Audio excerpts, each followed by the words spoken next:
chairman, panel of judges, distinguished ladies and gentlemen. Standing before you this afternoon is one FL judge from Psychology Extraction. I'm here to speak on the topic, the interplay between philosophy and social sciences. Distinguished ladies and gentlemen, you agree with me that the nitty-gritty and the entailments of any academic field of study is embedded in its definition. Although it will be so complex and so cumbersome for me to begin to define philosophy and social sciences.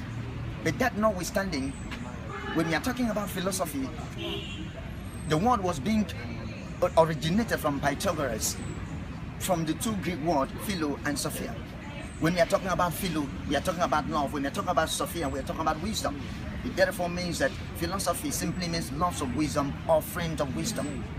Distinguished ladies and gentlemen, this philosophy is being divided into two perspectives. We have the human philosophy, we have the informal philosophy, and we have the formal philosophy. When we are talking about the formal philosophy, we are talking about an academic field of study which deals with epistemology, values, axiology, aesthetics, existence, and etc. But we are talking about the informal philosophy, we are talking about the principle for life. Distinguished ladies and gentlemen, every man or woman that ever trod the face of this earth has his own principle for life. Buddha had his own principle. Jesus had his own principle. America are where they are today because of their life principle, which says that whatsoever the mind can conceive and believe can be achieved. No wonder they are the world power today.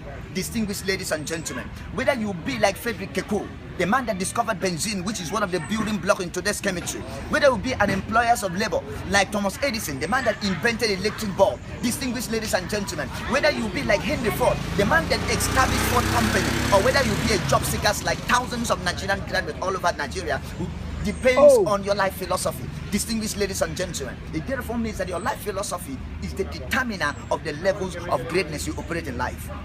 Distinguished ladies and gentlemen, but the bone of contention is various scholars are of the view that social science is not qualified to be called a science. Distinguished ladies and gentlemen, if social science is not qualified to be called a science, it therefore means that it's nonsensical and unintelligible for us to gather here together today. But the question is, if social science is not qualified to be called a science, what do we mean by science?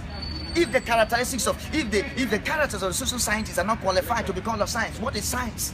When we are talking about science, you will agree with me that when we are talking about science, we are not talking about guesswork, we are not talking about assumption, we are not talking about speculation. We are talking about science, we are talking about a body of knowledge. When you are talking about science, we are talking about a global human endeavor, meaning that every man in the face of the universe get involved in science, including me and you. You agree with me that when you are talking about science, we are talking about an intellectual and practical activity based on knowledge and experiments. Distinguished ladies and gentlemen, does it mean that social scientists don't make use of experiments and observation? Distinguished ladies and gentlemen, does it mean that social scientists don't make use of observations and experiments? If the answer is yes, how did the economists come about the law of diminishing returns? We let us to understand that the satisfactions a man derives in consuming a particular commodity decreases as the supplies of that commodity increases, and a time is coming in which the consumer will get to a satiated point and the supplies of that commodity means nothing to him. Distinguished ladies and gentlemen, if social scientists don't make use of experiments and observation, distinguished ladies and gentlemen, what gave J.B. Watson the boldness, one of the psychologists, the boldness, the effrontery, the audacity to request for 12 children and said within the confines of environment, I will choose any of that child at random, irrespective of their genetic makeup, irrespective of the DNA. I'm going to produce in that child what I talks about. I will make that child to become a gynecologist. I can make that child to become an economist. I can make that child to become a psychologist. I can even make that child to become a criminal, even a beggar. Distinguished ladies and gentlemen, you agree with me that this kind of knowledge was not based on speculations or guesswork or assumption, but it was based on experiments, investigations, and research. Distinguished ladies and gentlemen, now we want to discuss more about. You're almost on the time. Pause it. I'm not. So you're almost I'm on not to time. talk about philosophy. I don't move to social science. You were also supposed to come in before you went.